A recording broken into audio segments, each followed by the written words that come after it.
अस्सलाम वालेकुम दोस्तों। ये इन्वर्टर है, ये कूलर लीक है। तो हमारे चैनल को सब्सक्राइबर कर दें और घंटी वाला बटन दबा दें। और ये बाल्टी के अंदर मैंने डाला पानी के अंदर, ये आपको नज़र आ रहा है। और मैंने इसको पहले किसी बत्ती दिखाई और पूरे में ये टांके लगाना, जितनी भी इसके जो बैंड हैं सब पे हल्का हल्का सा माल भर देना अच्छी तरीके से, ये कभी लीक नहीं होंगे। ये इन्वर्टर की कूलिंग कोयल है, ये इस पे 2 टांके लीक थे। अब मैंने पूरे पे टांके लगाना शुरू कर दिया।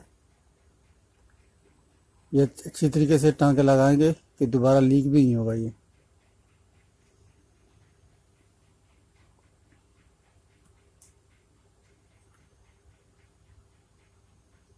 ये सब पे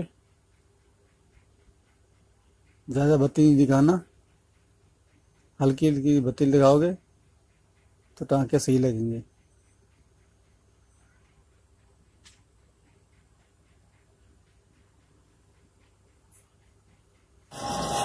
और इस पे ये लेकर लगा रहा हूँ ताकि दोबारा जंग नहीं आएगा और लीकेज भी नहीं होगा।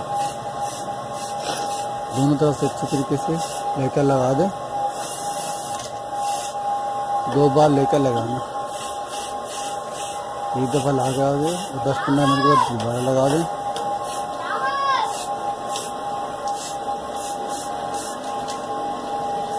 तीन जॉइंट सब पे लगाना ये लेकर।